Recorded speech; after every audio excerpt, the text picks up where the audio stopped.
Welcome back, my friends. If you're new here, I'm grateful you've stopped by.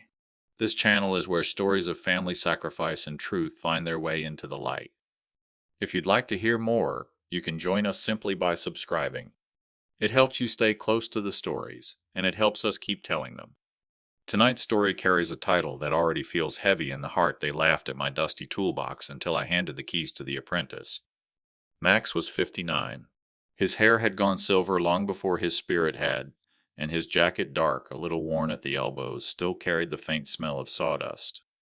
He unlocked the creaking door of his old workshop that morning. The hinges groaned as if they too remembered the years of labor inside. Dust spiraled in the sunlight, settling on benches, on chisels, on the scarred table where thousands of boards had once been smoothed by his hands. In his arms, Max carried the toolbox. It was heavy not with gold, but with memory. The metal edges were dented, the handle polished smooth from decades of sweat. He set it down on the workbench. His fingers trembled slightly, the way they do when strength begins to give way to age.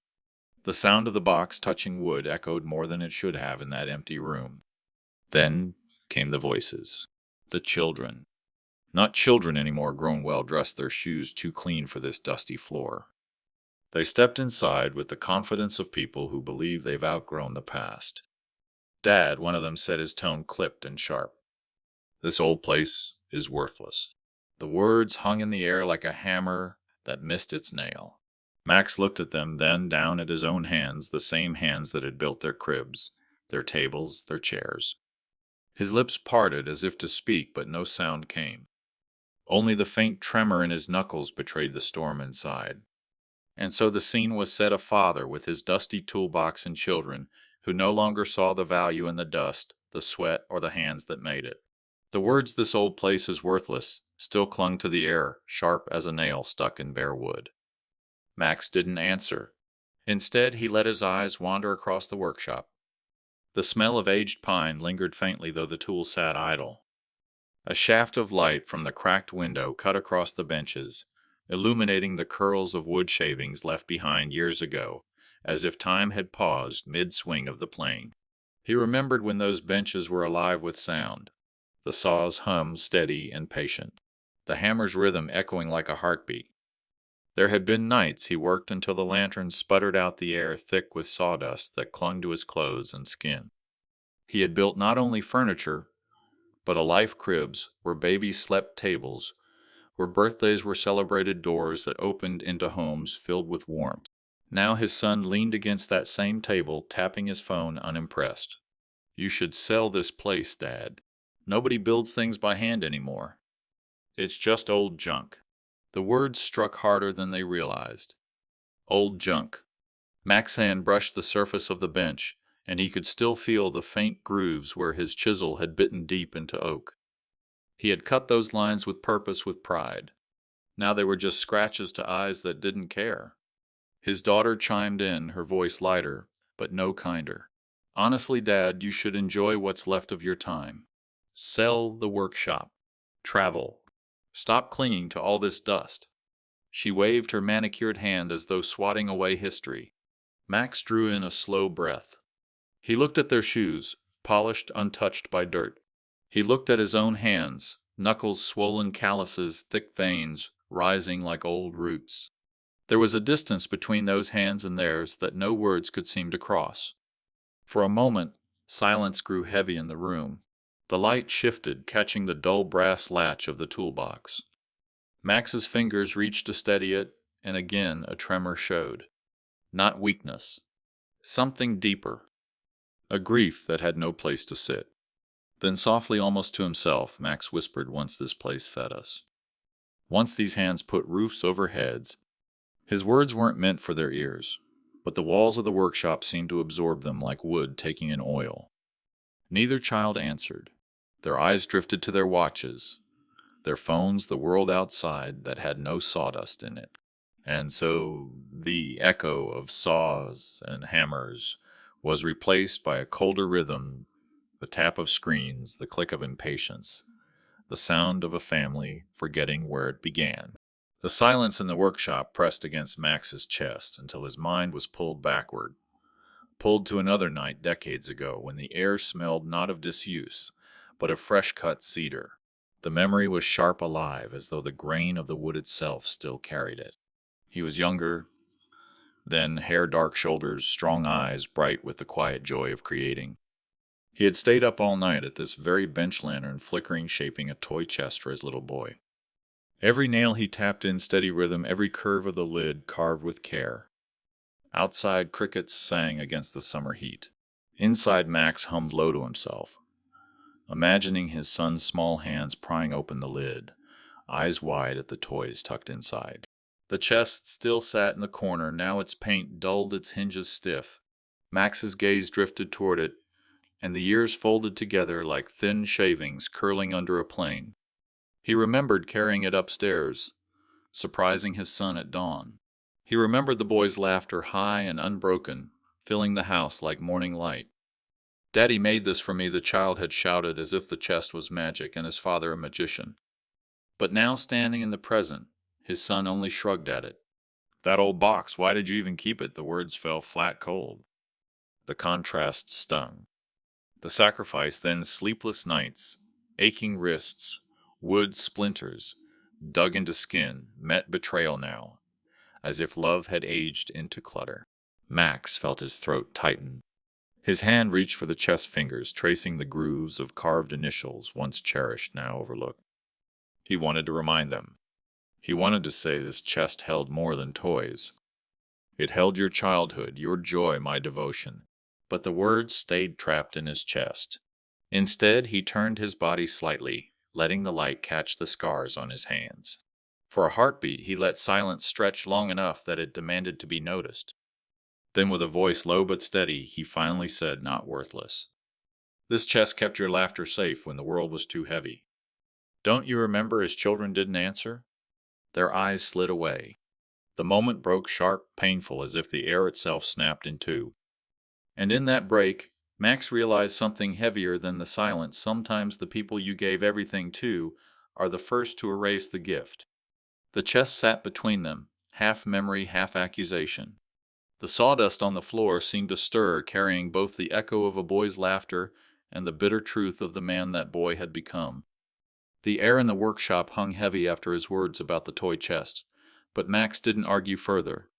He only turned slowly, his gaze catching on another relic, the table he had built with his own hands, now pushed against the far wall.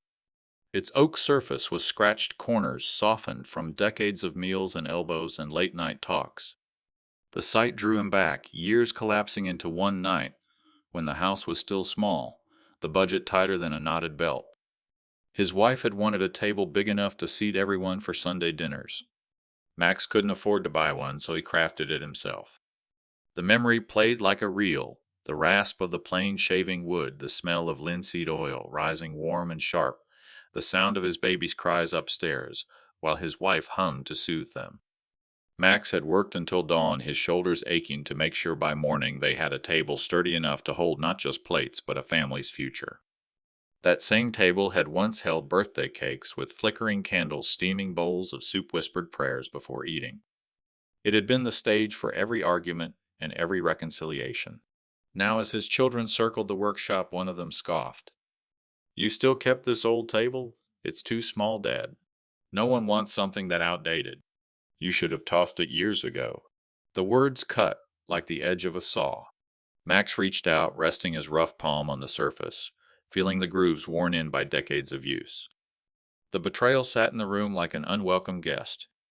In his mind, the echoes overlapped his wife's laughter as she laid out dishes, his son's small hand patting the wood. Proudly, Daddy made it strong. Now all he heard was dismissal. The break between past and present yawned wide, an unbridgeable canyon.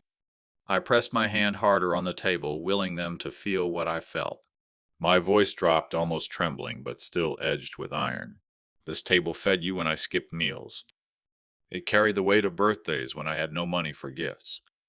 You call it small to me, it's as wide as every sacrifice I ever made. Their silence didn't answer, but I caught the flicker, my eldest jaw tightening, eyes darting away.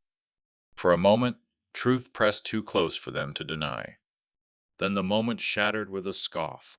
Sentiment, Doesn't pay bills, Dad. The dismissal landed harder than a slammed door. The table stood between them like a monument no one wanted to acknowledge sacred to one man invisible to the rest.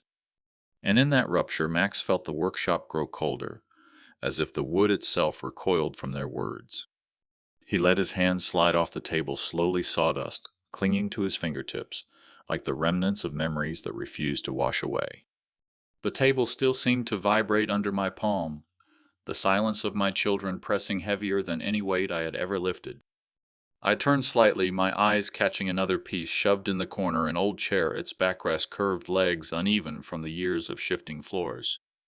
It had not always looked this way. Once it had been my proudest offering. I remembered the night I built it after long hours at the mill. My wife had asked for a place to sit by the window to rock our baby in her arms. Money was scarce, but wood I could find. I scavenged scraps, shaped them in the dim light of a single bulb, sweat dripping onto the floorboards as the saw rasped. By dawn, the chair stood crooked but strong. When she first sat in it, baby nestled against her chest. She smiled with tears in her eyes and whispered perfect. That whisper stayed with me like a hymn. Now my daughter's voice snapped it apart. Look at that thing. It's lopsided. No wonder nobody uses it. You kept junk like this all these years. She laughed, and the sound echoed in the workshop like nails rattling in a tin can. The laugh broke something in me. I looked at the chair, then back at her, the memory of my wife's tears overlapping with my daughter's ridicule. Echo and break the past, pressed against the present, splintering me in two. I stepped closer, my hands trembling slightly as I lifted the chair, the wood creaking under its own age. My voice came low, a rasp pulled from somewhere deep. This crooked chair held your mother when she nursed you. It rocked you to sleep when the world outside was too loud. Every scrape on it is a mark of love given without complaint. For a moment I saw hesitation flicker across her face, the laughter caught in her throat. But it passed quickly, swept away by a shrug. Still doesn't change what it looks like. Nobody wants an old chair. Their words turned sharp, dismissive. And yet in the dim light of the workshop I felt the chair's weight anchor me. To them it was worthless wood. To me it was a relic of devotion.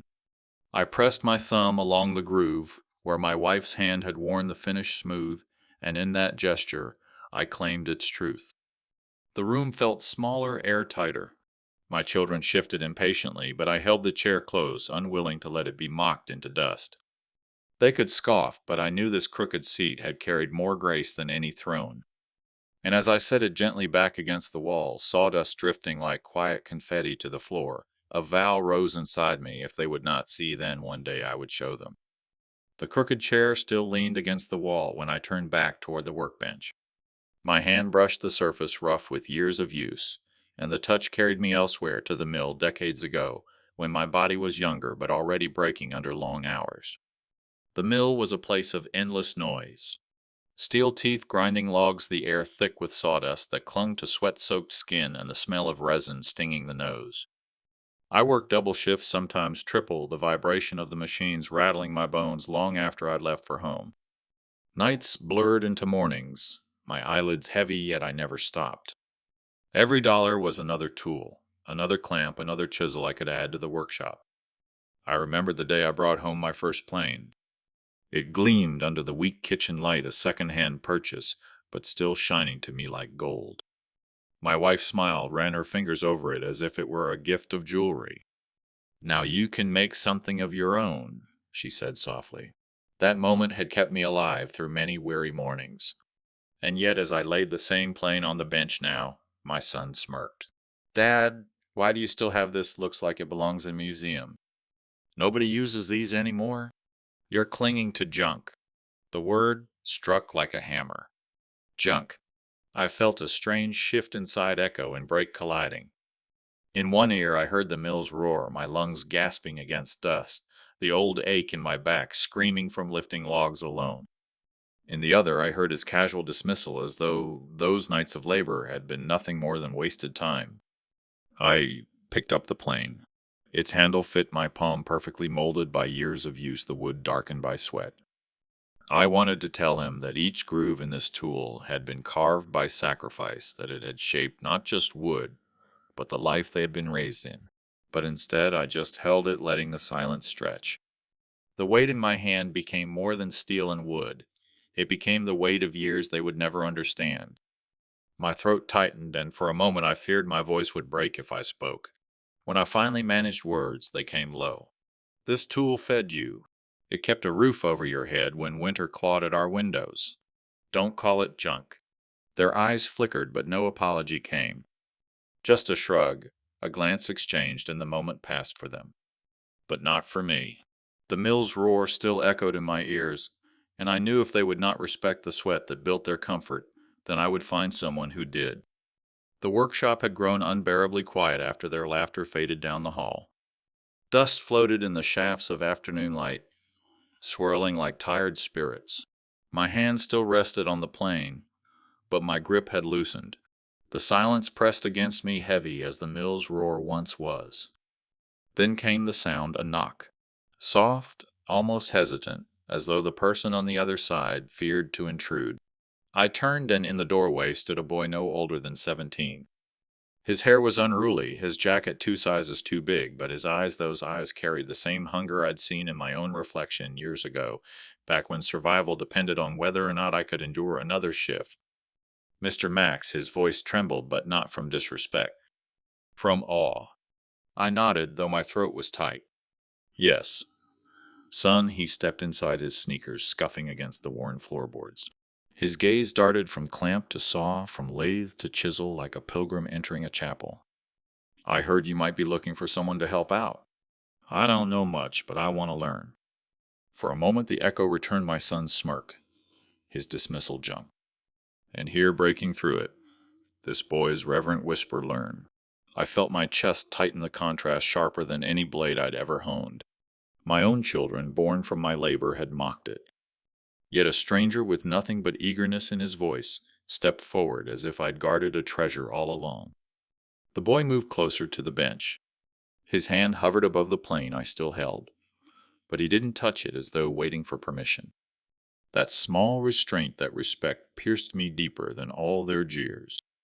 I set the tool down between us. My hand shook slightly, not from weakness, but from the tremor of something long dormant hope. This isn't just a tool, I said softly. It has built more than wood. It has built lives. He swallowed, his eyes locked on mine. Then I'd like to build with it too. The sunlight shifted across the boy's face, cutting sharp shadows, and in that instant the workshop no longer felt abandoned. The air carried the faint smell of wood shavings, not decay. My heart, heavy moments before, began to steady. The echo of betrayal lingered still, but this was the break. A fracture in despair, where something new might grow. And as I looked at him, I thought perhaps the keys to this place have already found their way to the right hands. The boy's presence still lingered in the air like a lamp lit in a forgotten corner. He had barely left when the workshop door rattled again, this time not with hesitation, but with force. My children entered, their polished shoes clattering against the old planks, each step a reminder that they didn't belong here anymore. My eldest son's voice cut through the dust. Dad, we've been thinking. It's time to shut this place down. Sell it. Whatever money you've got tied up in this, it should go where it can actually matter. His hand swept across the room, scattering dust motes as if swatting flies. I stayed still at the bench, fingers tracing the grooves of an old chisel. His words echoed the same refrain, worthless. The memory of the apprentice's eager eyes surged against it, a fragile break in the rhythm of scorn. My daughter joined in, her voice sharper. Do you really want to spend your last years breathing sawdust? We could use the money for real things. A car. College tuition for the kids. Isn't that a better legacy than this pile of wood? Her disdain clung heavier than the smell of varnish that seeped from the shelves. I looked from their faces, impatient, calculating, to the wall where an old clock ticked slowly, its sound almost mocking.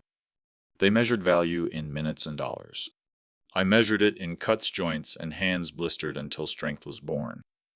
I turned slightly, letting the late sun cast my shadow long across the floor. When you see this place, I asked quietly, do you see nothing more than dust? My son scoffed. That's exactly what it is. Dust and rot. Stop pretending it's anything else. The words hit like a hammer against hollow wood. Yet even in that hollow sound, another beat rose the apprentice's voice. I want to build with it too. I let the silence stretch. The saw on the wall gleamed faintly, catching the golden light, a blade that had shaped both cradle and coffin, both chair and crossbeam. Symbols stacked themselves in my mind, refusing to be erased. I looked at my children, and for the first time I didn't beg them to understand. Instead, I asked myself if legacy must be inherited by blood or by respect. Their voices grew louder, overlapping, demanding figures, deadlines, contracts. And over their noise I heard again the soft scrape of the boy's sneakers, the quiet reverence in his eyes. Echo and break, betrayal and seed.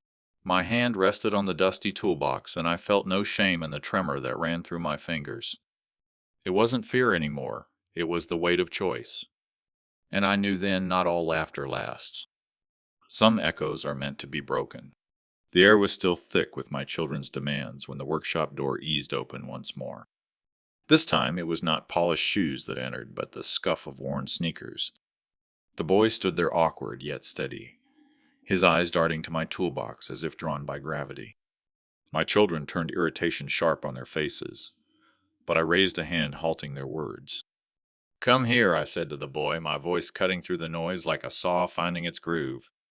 He stepped forward, shoulders tense, and I pulled the dusty toolbox onto the bench. My fingers, though trembling, found the latch, and with a click the old lid creaked open. Inside the tools rested like sleeping soldiers' chisels, with their worn wooden handles, a hand plane smoothed by decades of palms, a tape measure with faded markings. My children scoffed at the sight, one muttering relics. But I watched the boy's eyes widen, his breath catch. Reverence filled the silence. I lifted a chisel and pressed it gently into his hands. His fingers curled around the handle with a hesitance that bloomed into care. "Try," I whispered. He looked at me, then at the piece of pine resting on the bench. Slowly he lowered the blade, pushing with both hands. The scrape sang low and true, a ribbon of pale wood, curling upward like a note carried by the wind.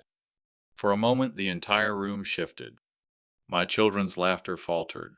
Sawdust rose in a soft cloud, golden in the slanting light, and in that cloud I saw the faces of my own father and grandfather, men who had held the same tools, whose sweat had darkened the same bench.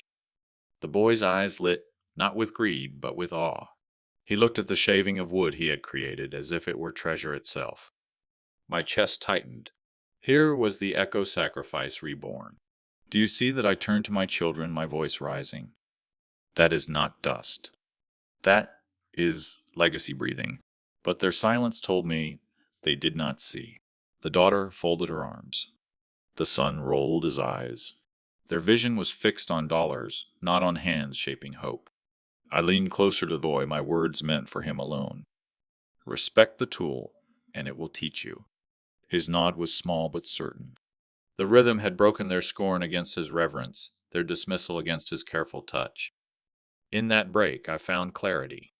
My legacy would not rot on shelves, it would live in hands that cared to carry it.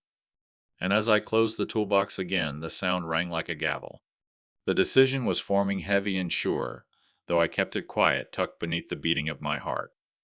The scent of pine still lingered in the air when my children's voices rose again, sharper than chisels against stone. The boy stood at my side, hands clasped, eyes lowered in respect, while across from us my son jabbed a finger toward the toolbox I had just closed. "Dad, enough with these games," he snapped. "This place is worthless. Sell it. Take what you can and stop dragging us down with your old wood and dust." My daughter chimed in, her tone dripping with impatience. "He doesn't see it, brother. He thinks these scraps mean something. But money is the only thing that matters now." Their words came in echoes, each one a hammer blow. Scrap. Worthless. Dust. My knuckles whitened on the lid of the toolbox, the grain biting into my skin. I felt my hands tremble, not from weakness, but from holding back the flood within me. I turned my gaze to them slowly, my eyes catching the flicker of light from the hanging bulb above the bench. "Worthless?" I asked, my voice steady, though it carried the crack of years behind it. Do you even know what built this roof above your heads? Do you know how many winters were kept warm by these so-called scraps? They said nothing. The silence was heavy, broken only by the soft rasp of the boy shifting his feet, the sawdust crunching beneath his sneakers. I lifted the toolbox again, placing it firmly in the center of the bench. The sound reverberated like a drumbeat. If you believe this is worthless, I said, my tone sharpening, then prove to me you can build without it. Take any tool. Show me. Their eyes darted to one another, uneasy, unprepared. My daughter scoffed and looked away. My son grabbed at a plane, holding it awkwardly as if it were foreign in his hands. He pressed it to the wood, forcing it forward, and the screech that tore out was shrill, jagged wrong. Splinters flew, not ribbons. The board beneath groaned in protest. The boy winced at the sound, then lifted his eyes to me. I gave him the smallest nod. He stepped forward, picked up the same tool, and guided it with both hands. The plane whispered across the wood, smooth and low, leaving a clean surface that gleamed in the dim light. Echo and break. Their failure, his grace.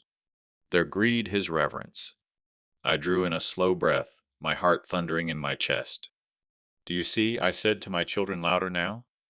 It's not the tool that fails, it's the hand that disrespects it. You asked for proof of worth. There it is, plain as daylight. Their silence deepened, but behind their eyes burned anger, not recognition. They wanted the value they could fold into their wallets, not the kind that curled in shavings of pine. And as the boy set the tool back into the box with careful hands, I knew the chasm between us had grown too wide to mend. My decision, still hidden in the folds of my chest, pressed harder, more urgent. The moment was no longer about tools. It was about legacy, about who would carry the weight of a lifetime's labor forward, and who would walk away with empty hands. The argument still hung thick in the sawdust-scented air when the sound of footsteps echoed on the gravel outside. A knock at the workshop's door broke the silence like a sudden crack in old timber. My children stiffened while the boy glanced nervously at me. The door creaked open, and in stepped Mr. Harris, the neighbor who had lived across the street for decades. His shoulders stooped under age, but his eyes still carried the warmth of a man who remembered more than he let on.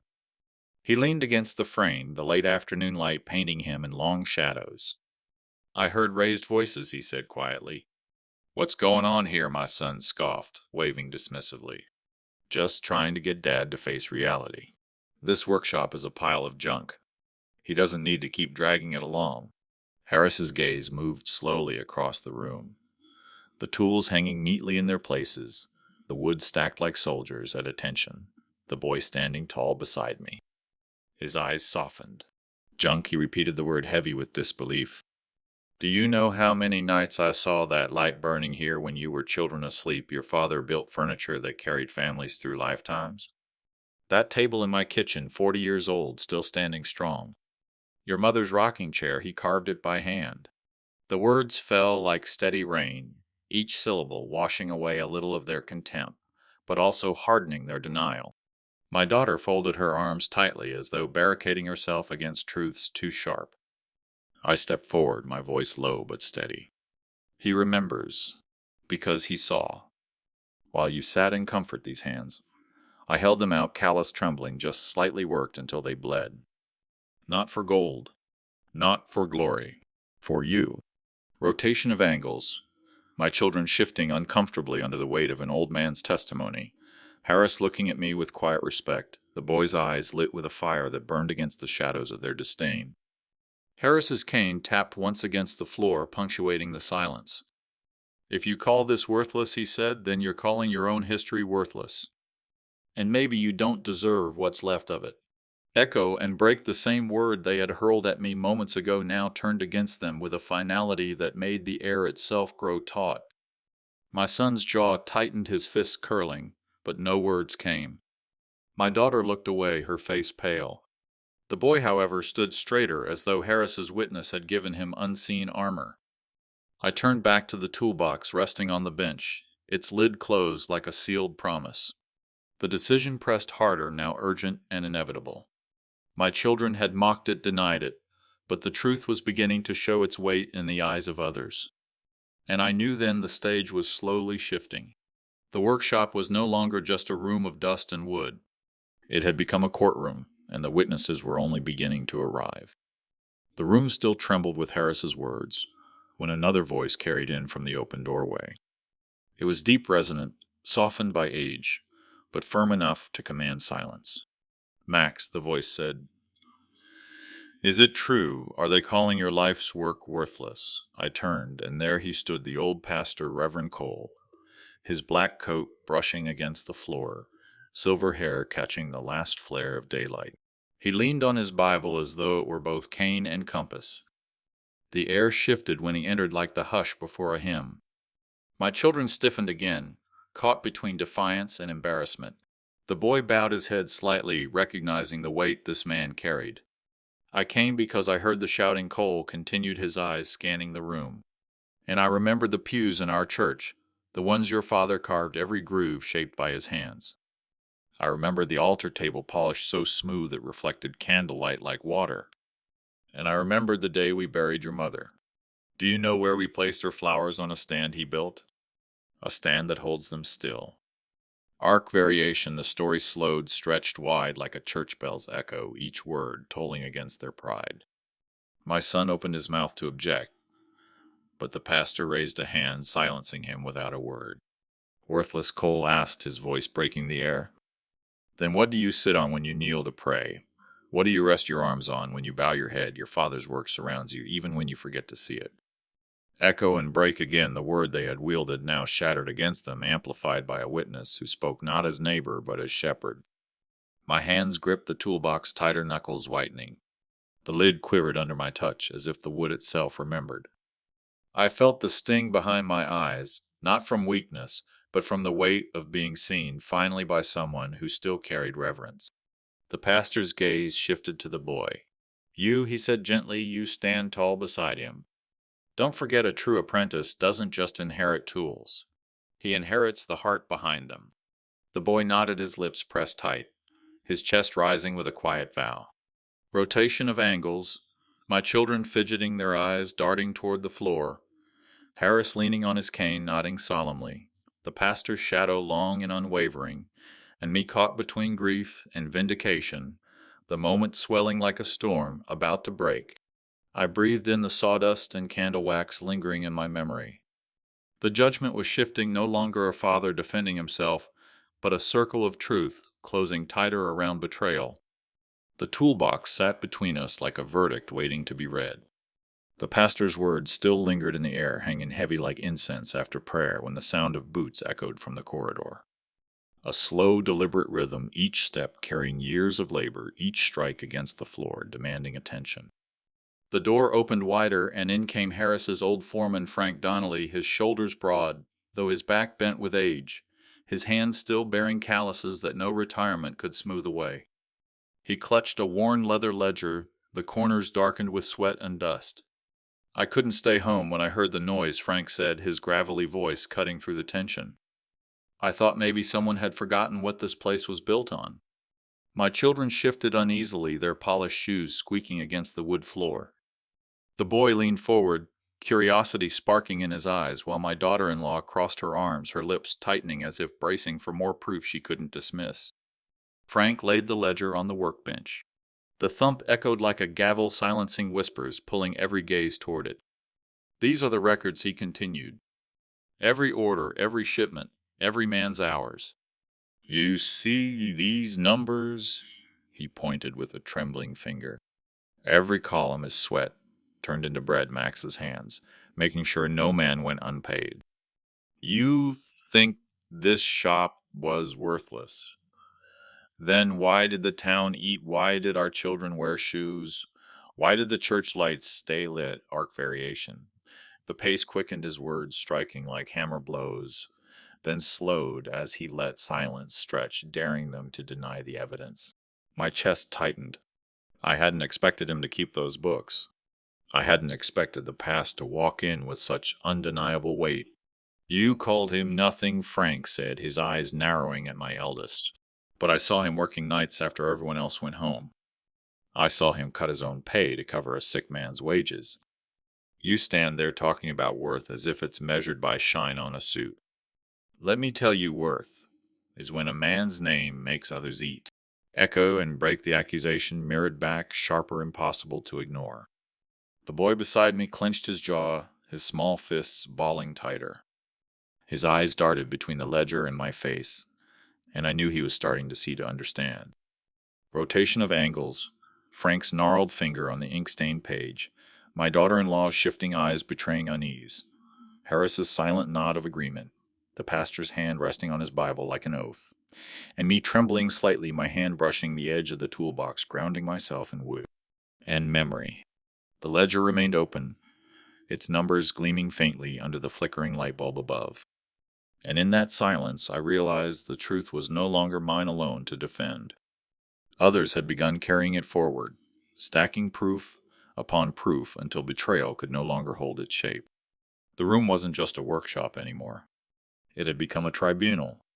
The ledger still lay open on the bench, its inked columns glowing like embers under the dim bulb. Silence clung to the air, thick and unsettled. Just as Harris began to close the book, a knock echoed against the shop's wooden door. 3 steady raps, authoritative, patient, undeniable. The door swung inward, letting in the crisp evening air. Standing there was Mayor Caldwell, his frame tall and dignified, his gray suit marked by years of service. His presence alone made the whispers cease. He stepped forward, his polished shoes clicking against the sawdust-strewn floor, eyes surveying the room with measured calm. I heard raised voices. The mayor began, his voice carrying the resonance of someone used to public halls. And I heard the name of a man who carried this town on his back. He looked straight at me.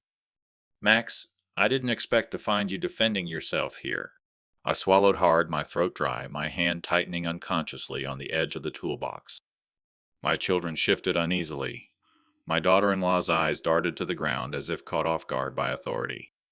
The mayor placed a folded paper on top of Frank's ledger. "This is from the town records. Years ago, when our factory nearly went bankrupt, it was Max who signed over his own savings to keep it alive. Not for profit, but for jobs. For families. Without him, we would have lost half our town. The lights would have gone dark." Arc variation, the mayor's words, slowed, deliberate, each one dropping like a stone in still water. Then he quickened, his tone sharp, echoing the accusation my son had once hurled. "Worthless." "Worthless," he repeated, his brow furrowing. "If this man is worthless, then what does that make the rest of us who lived on the wages? He saved, you say. Family is measured by money in hand. I say it's measured by the bread on the table, the roofs that stood, because one man refused to let them fall." Echo and break my son's insult, now reborn as an indictment.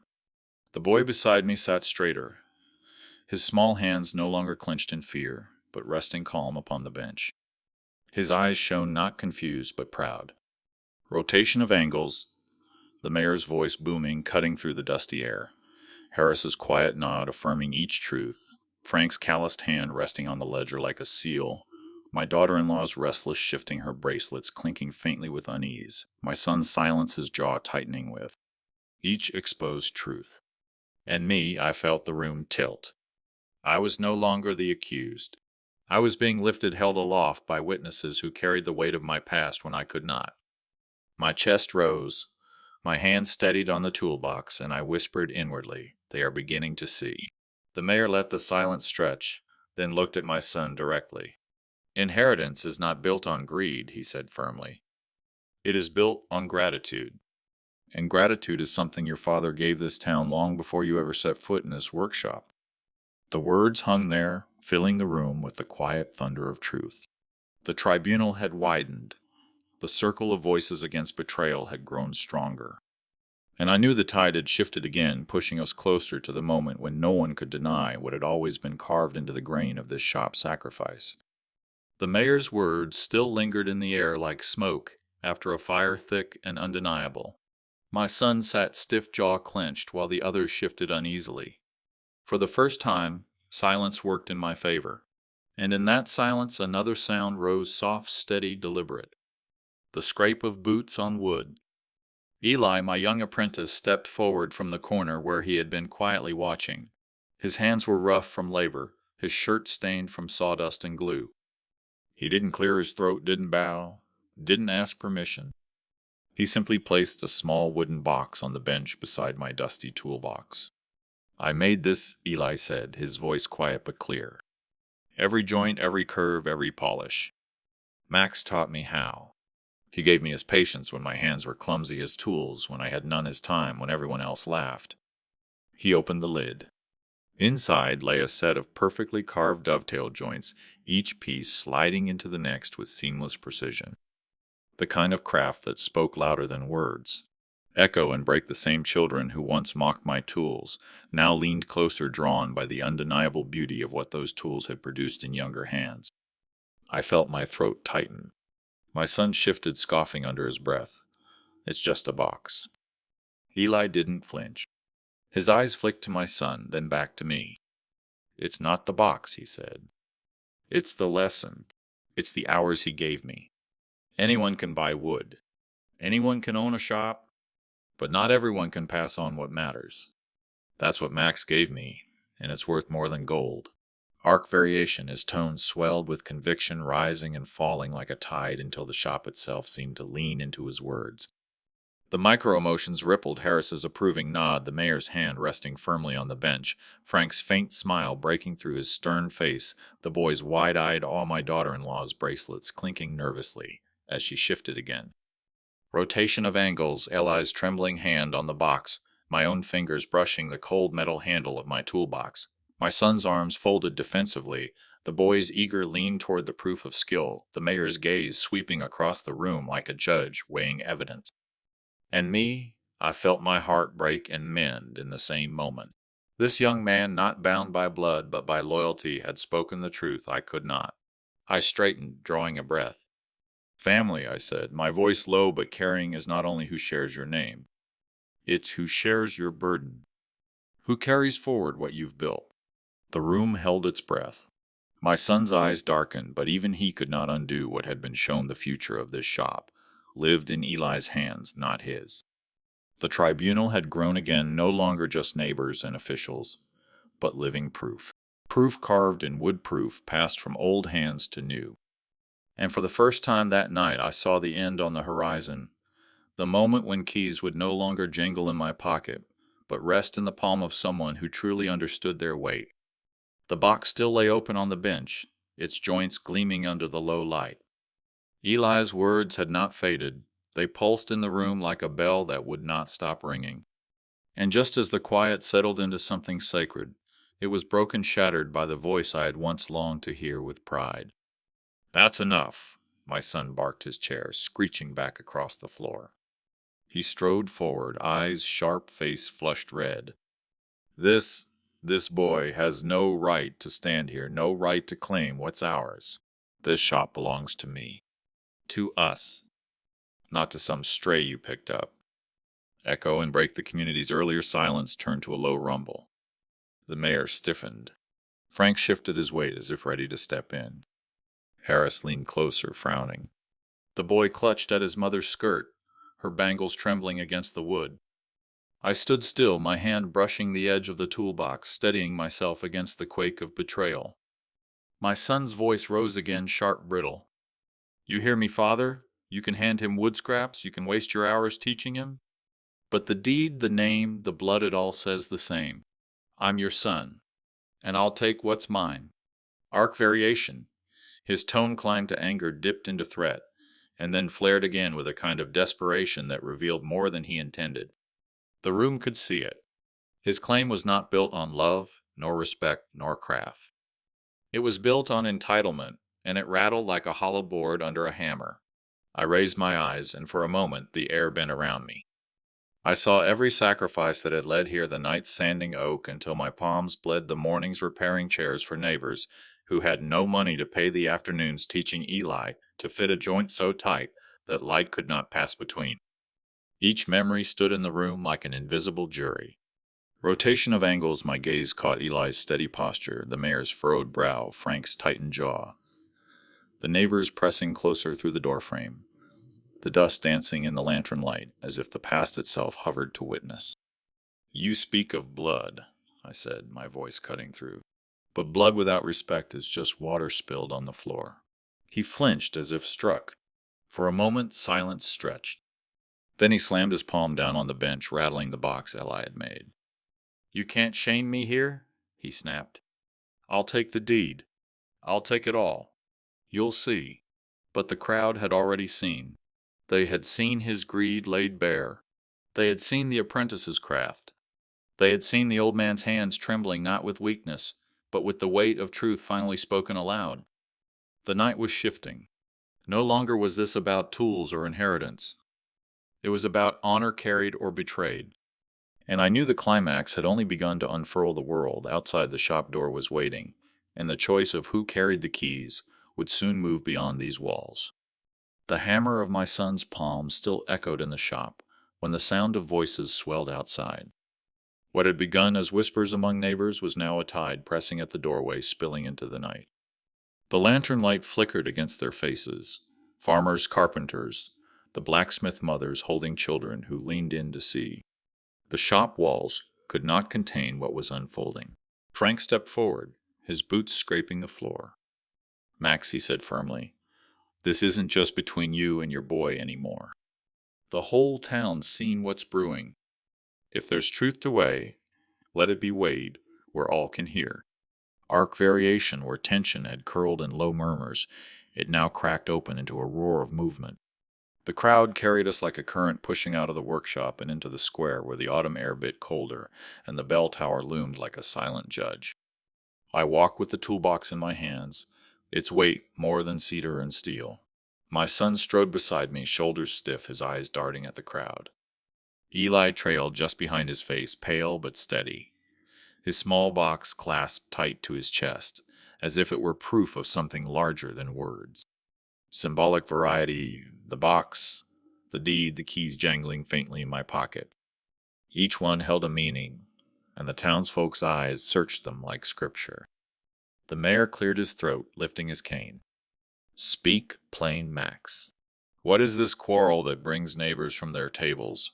My son's voice cut through before mine could rise.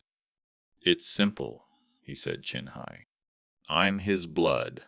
This shop is mine. He's trying to give it away to a boy with no claim." Echo and break the crowd hushed, then murmured, then hushed again, as if the word blood struck chords in every family present.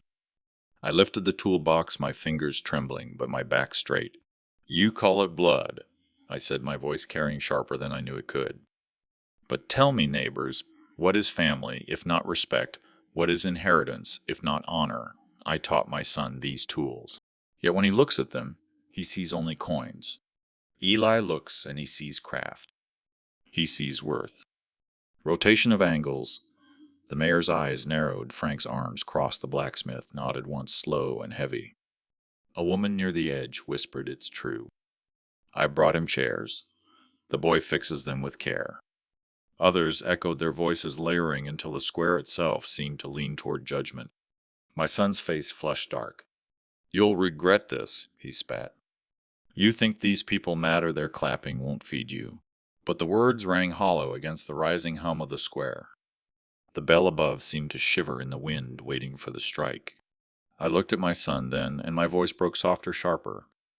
"No, boy, it's not their applause I seek. It's their witness." And in that moment, I felt the tide shift. The crowd was no longer merely watching. They were holding the scales. The square had become the stage, and every truth we spoke would be carved into memory louder than any hammer stroke on oak. The mayor's cane struck the stones of the square once, twice, and the sound carried like a gavel. The murmurs fell silent, leaving only the bite of the wind and the rustle of coats. He fixed his eyes on me, then on my son, his voice deep with finality. "Proof," he said. "If there is truth in your claim, Max, show it. If there is honor in your son's words, let it stand against yours." The shift was sudden, arc variation. The square became a courtroom, the crowd its jury, the bell tower looming overhead like a stern witness. My son stepped forward, his face rigid, jaw set. "I am his blood. That is proof enough," he declared, raising his hand to the crowd. "What more do you need than the bond of blood?" His words rippled outward, but instead of cheers, only uneasy silence met them. Blood had weight, yes, but so did years of sacrifice. Echo and break silence then the clang of something heavier.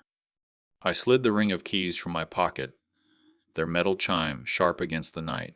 I held them high, and the lantern light caught on each worn tooth, throwing little glints across the faces gathered. These keys, I said, have opened this shop every dawn for 40 years. My hands bled on the handles of saws, not for wealth, but to teach respect. If blood alone is the claim, then why is it not enough for him to cherish the labor that made it the symbolic variety spread before them, blood keys and the toolbox at my feet? My son's shoulders twitched, his lips tightening, as if the crowd's eyes themselves were knives. Rotation of angles, the blacksmith shifted closer, his great hands folded. "I've seen that boy, Eli," he rumbled, voice like iron on anvil. He came to my forge, asked how hinges breathe. No son of mine cared so much.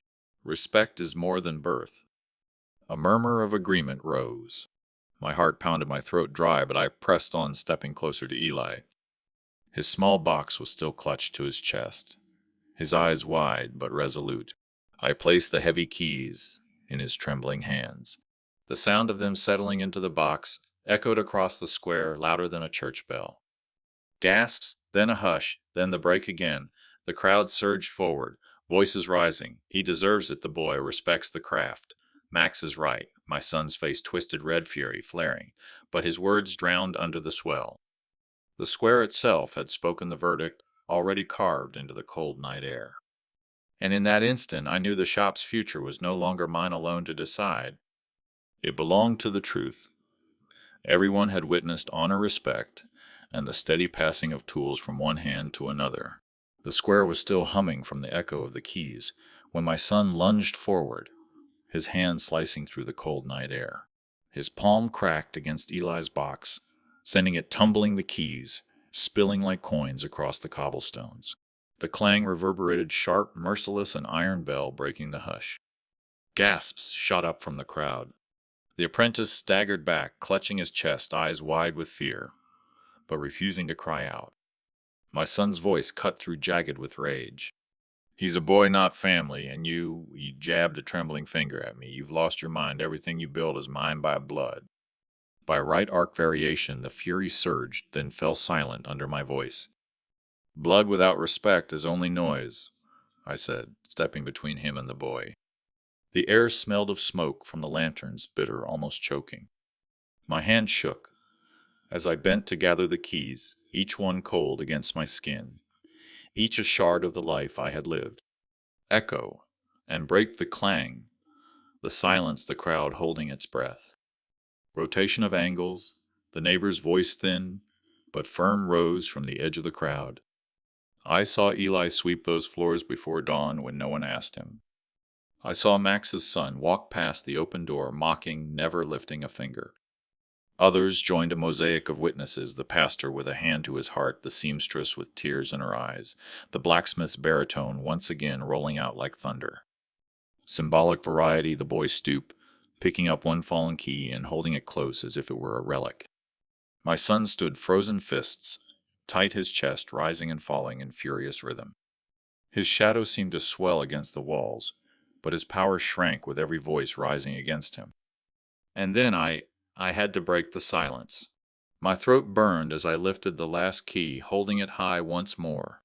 "This key," I said, "does not open a door to blood or pride. It opens a door to respect. Tonight you all have seen who holds it steady, who bends, and who breaks." The apprentice's trembling hands reached forward, and I placed the last key into his palm. A hush fell again, the crowd leaning closer, then, like a wave snapping loose from the rocks, applause burst raw and unrestrained. Boots stamped the cobblestones, hands clapped, voices called my name, called Eli's. My son staggered back as if struck. His face twisted, but words failed him. In the eyes of the town, his claim had shattered. The verdict was sealed not by blood, but by truth. The applause had not yet faded when my son roared, his voice breaking like glass. He lunged forward again, but this time not for the keys. His hand swept the workbench where my old chisels lay. The steel clattered to the stones, the echoes slicing through the night. A gasp ran through the crowd, sharp, collective, afraid. Arc variation, the noise of steel against stone, then the silence of held breath. His eyes were wild, the lantern light painting them red. "If I can't have the shop, no one will," he shouted, lifting one of the heavier hammers high above his head. His arm trembled, veins straining. The crowd recoiled. Eli froze, clutching the keys against his chest, but I stepped forward before fear could take him. I raised my hand. "Stop." My voice carried low but unyielding. The years weighed on it, the years of sacrifice and betrayal. "Do you think strength lies in breaking what others build, that is weakness dressed in rage?" Echo. And break the hammer quivered in the air, his breath ragged, then silence cut him down deeper than my words. Rotation of angles. The blacksmith's booming command rang out, "Drop it, boy, that hammer was your father's sweat, not your weapon." The seamstress called, "Don't shame him more than you already have." The pastor lifted his lantern, its glow soft but unwavering. "The darkness in you will not swallow this night." Symbolic variety. The lantern's glow, the keys. A triangle of meaning, past toil, future promise, present fury. I took a step closer. The air smelled of sweat and iron. My son's hands shook. I could see it, the boy he once was flickering beneath the man warped by greed. My own hands trembled, but I held them open, not clenched. "If you strike, not me. You strike the years your mother prayed for you, the nights I worked so your bed would be warm, the mornings I bled so your hands could stay clean. Do you have the courage to hit that?" The crowd leaned in. Eli's eyes, wet with fire, and tears locked on mine. The hammer slipped from my son's grasp. It struck the cobblestone with a dull thud, no echo this time, only an ending. Applause did not come yet. Instead, a heavy silence wrapped the square, thicker than judgment, softer than pity. My son's chest heaved as he sank to his knees, head lowered, his shadow shrinking under the lantern glow. I bent slowly, lifted the fallen hammer, and set it back on the bench with care. The sound of metal on wood was soft, final, the sound of something restored. Then I turned not to my son, but to Eli, and laid my hand on the boy's shoulder. The crowd erupted this time, not just in clapping, but in a chorus of voices shouting the boy's name, shouting mine, as if sealing the truth with sound. The crowd's cheers still rang in my ears as I steadied Eli beside me. My son's figure slumped on the stones, faded into the background, not erased but diminished, like an old shadow at dawn. The square had shifted. No longer was it a place of judgment. It had become a stage for truth. Echo and break the silence of my son's bowed head, broken by the rising chant of the townspeople. Eli's name carried from one mouth to another until it filled the air like a hymn. I reached into the worn pocket of my jacket and drew out a small brass key, older than the ones Eli held, the first key to the shop edges smoothed by decades of use. My fingers shook as I lifted it into the lantern light. "This key," I said, my voice steady, despite the tremor in my hand, "was given to me by a man who believed wood could carry memory, who believed hands could carry dignity. Tonight, I pass it not by blood, but by truth." Arc variation, the heavy stillness of the crowd leaned into the rising timbre of my voice. A moment of intimacy, broken open into public spectacle. I turned toward Eli. His eyes were wide, glassy with tears. His hands trembled as he reached out, and in that motion I saw every sacrifice reflected. The nights I built beds, while my children slept the tables carved for holidays they would later mock, the toolbox sneered at just hours before. Sacrifice and betrayal braided into one moment of redemption. Symbolic variety, the boy's palm receiving the brass key, the clink as it touched the iron ring of newer keys, the lantern glow catching the metal like fire reborn. The shop was no longer just walls of wood. It was continuity itself, handed down in front of witnesses. Rotation of angles. The pastor lifted his hand, blessing whispered low. The blacksmith banged his fist on his anvil like a drumbeat of approval. The seamstress dabbed her eyes, muttering at last, "It goes to one who understands." From every corner of the square voices rose not as individuals but as one. I spoke again this time, not just to Eli, but to all. Let it be known the shop stands not for wealth, but for worth. And tonight that worth has found its rightful keeper. The words struck like a final hammer blow. My son flinched, but did not rise. Eli clutched the keys to his chest, tears streaking his dusty cheeks. The people surged forward, not to me, but to him, touching his shoulder, calling his name, welcoming him as if he had been part of them all along. Echo and break again. The years of silence between my children and me, shattered by the thunder of hands, clapping voices, rising feet, stamping against stone. In that eruption, I felt something inside me ease. A knot loosened, a weight lifted. I looked up. The lantern flames flickered against the night, their smoke curling into the stars. I whispered to the darkness, but also to my wife long gone. It's done. The shop is safe. He will carry it. The crowd's roar did not diminish. It grew, swallowing the square, until even my trembling hand steadied. The roar of the crowd rolled on, but as I raised my hand, the square settled into a hush. The night air was thick with smoke from the lanterns, each flame swaying as if to mark the rhythm of our breaths. I looked from the faces of neighbors to Eli's trembling hands, still clutching the keys like they might vanish if he let go. Echo and break the hush of expectation, broken by a single slow clap from the pastor. One sound, then two, until the square was again alive, this time not in chaos, but in rhythm. Applause, not mockery. Applause, not demand. Arc variation, the earlier chaos of shouts and accusations had shifted. Now the sound was steady, reverent, almost ceremonial. The same people who once doubted me leaned forward, eager to witness the seal of this moment. I turned toward Eli. "Open it," I said, my voice carrying through the night. His breath caught, but he nodded. Step by step he moved through the crowd as they parted like water. The iron latch of the workshop door groaned as it had so many times under my hand, but this time it was his grip, his authority. The door creaked open. The smell of cedar varnish and decades of dust spilled out, filling the square. It was as if the past itself had come to bear witness. People leaned in their eyes wide, watching the torch pass in real time. Symbolic variety tools gleamed on the walls, not as relics, but as extensions of work long done. The great oak table, scarred from years of chisels and sawdust, stood like an altar. Above it, my father's hammer hung from its nail-light, catching its steel head.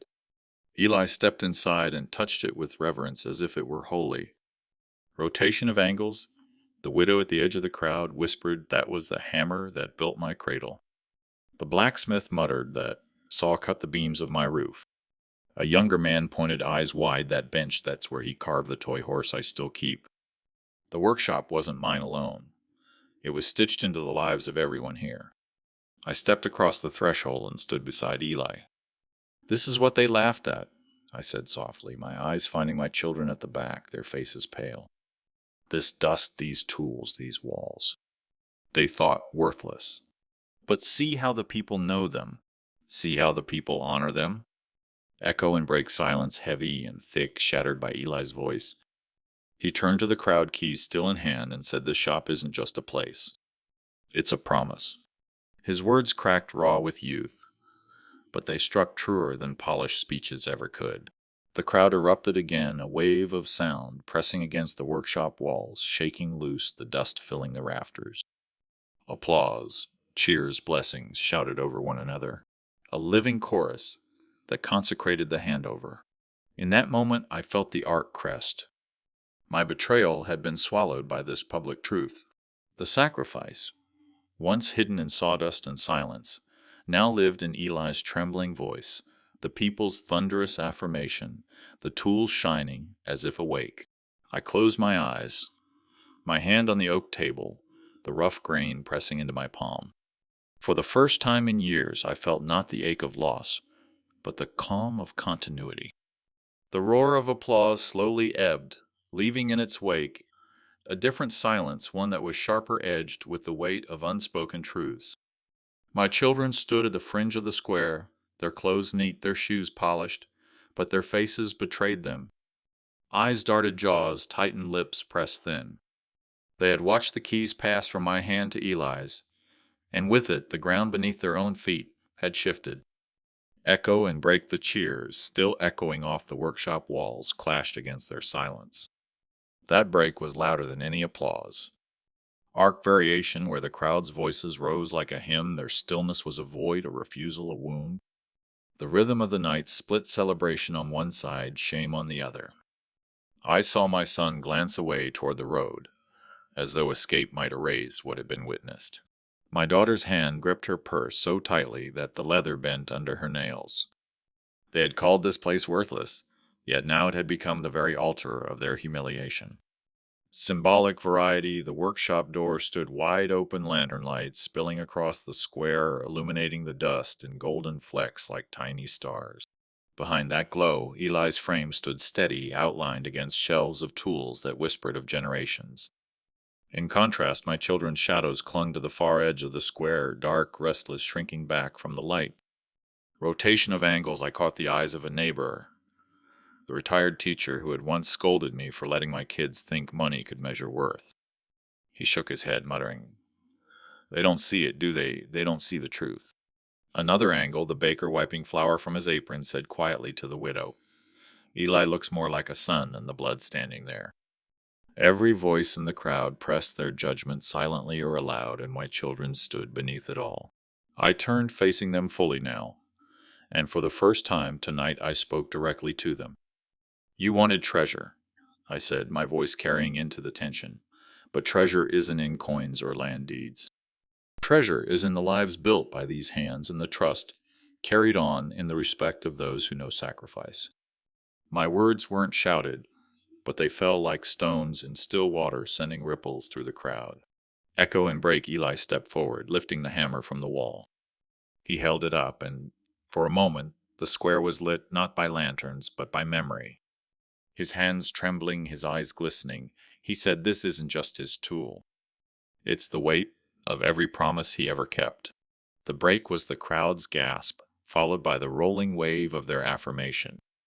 I saw my daughter flinch at the words, my son lower his head.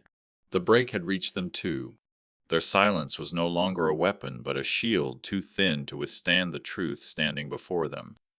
Arc variation, the night surged again, the rhythm shifting back to celebration as the people clapped, some chanting Eli's name, others calling blessings for me.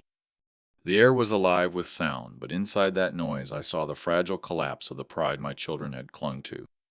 I looked one last time at their faces caught between fury and shame, and I knew the legacy had already chosen its heir. The crowd's applause still rolled like thunder against the old walls, but in its wake came another sound, sharp, bitter, cutting through the celebration. My son's voice rising from the edge of the square. "So this is it," he spat, his words trembling between anger and desperation. "You hand it all to some apprentice. While your own blood stands here, you think respect will feed us. You think honor pays bills." His hands sliced the air, his jaw clenched, his eyes searching for allies in the faces around him. Echo and break, the echo of the crowd's cheer still lingered in the night, but his words broke it like glass underfoot. The silence that followed was not for him, but against him. Even the crickets seemed to still their song. Arc variation, the rhythm of the gathering, turned jagged, shifting from unity to confrontation. Every breath seemed to hang in suspension, waiting to see what would collapse first, his fury or my resolve. Symbolic variety, he stood there under the lantern light, his fine shoes gleaming, his pressed shirt immaculate, but his face was red with rage, his shadow thrown long and distorted across the dirt. In contrast, Eli still held the hammer to his chest, its wooden handle catching the golden glow like a relic of faith.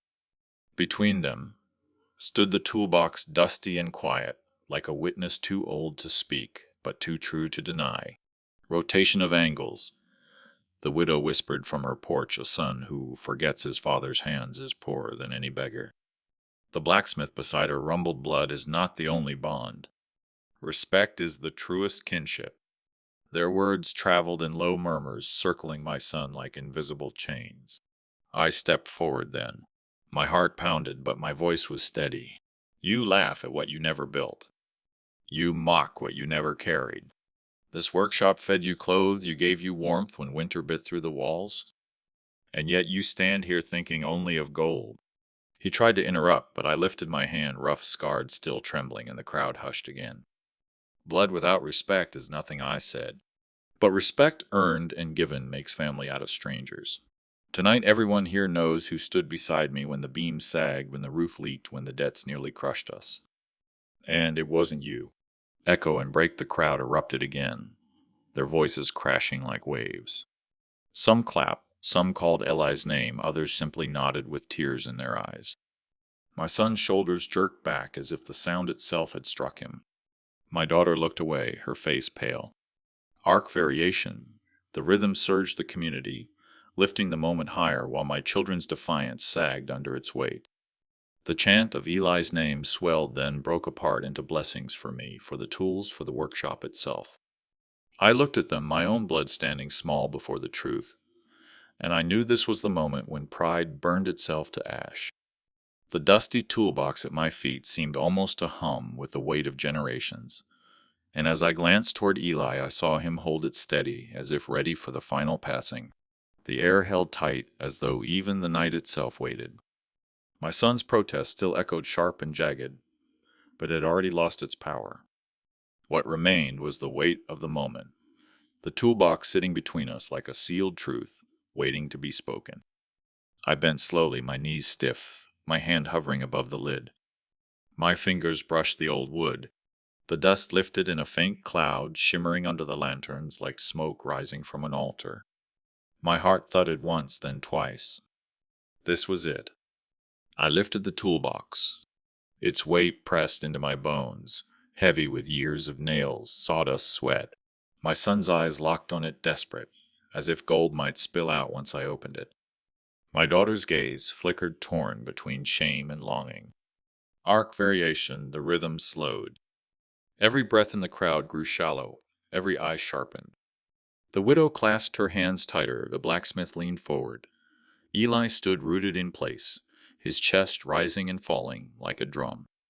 Then I turned not to my blood, but to the boy who had carried my tools when no one else cared. Eli's face flushed with shock, his lips parting, his hands trembling, though they were strong. Eli, I said, my voice steady now, steady in a way it hadn't been for years. This isn't just a box of tools. It's my father's hands, my grandfather's sweat, my life's nights and mornings. And tonight I place it in yours. Symbolic variety, I place the toolbox into his hands.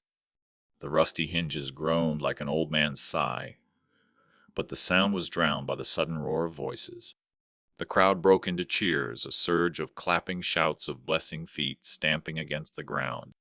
Echo and break the cheers rose so high they shattered my son's last fragile hope. His face twisted, his words stuck in his throat, choked off by the crowd's embrace of what was right. Eli gripped the box, holding it tight to his chest. His knuckles whitened, but his eyes glowed with tears. He looked at me as if I had just handed him the whole world. Rotation of angles, the crowd swelled closer, mothers holding children on their hips, old men raising their hats, teenagers clapping in rhythm. From every angle came the same truth: the workshop did not die tonight. It lived reborn in different hands. My son stepped forward one last time, his jaw clenched. "He's not your blood," he hissed. I faced him fully, then the light catching every line of my worn face. Blood without love is empty. Respect makes a son out of a stranger. And love, I paused, my voice breaking with all the years, love is the only inheritance worth giving. The crowd roared again, higher, louder, until my son lowered his eyes, his fists loosening in defeat. And in that thunder of voices, I felt it final, undeniable. The toolbox had passed. The truth had spoken. When the cheering had ebbed and the crowd drifted home, the workshop grew quiet again. The lanterns hummed low, the scent of cedar and oil hanging in the stillness. Eli stayed behind, standing near the workbench, as if afraid that moving would break the spell of what had just happened.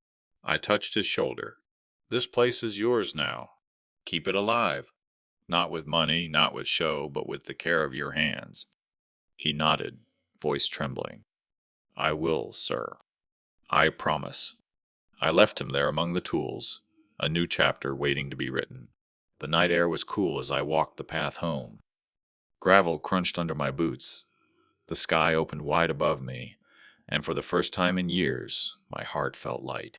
At home, the table was set for one. A single plate, a single cup. I sat down, resting my hands on the worn wood. Across from me, I imagined her, my wife, her soft smile, her patient eyes. I spoke into the silence, into the memory of her presence. They laughed at the toolbox love. But tonight they saw it for what it truly is. They saw us. I closed my eyes. For a moment I heard the faint clink of her spoon, smelled the broth she used to stir, felt her warmth filling the space.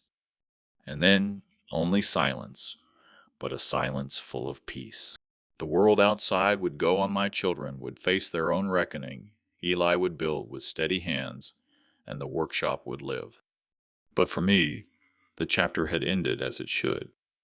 I lifted my cup, gently whispered, "Now they know." Thank you, dear listener, for walking this road with me. May your own table always be filled with respect, your home with love, and your family with health and happiness. Until we meet again, take care of each other.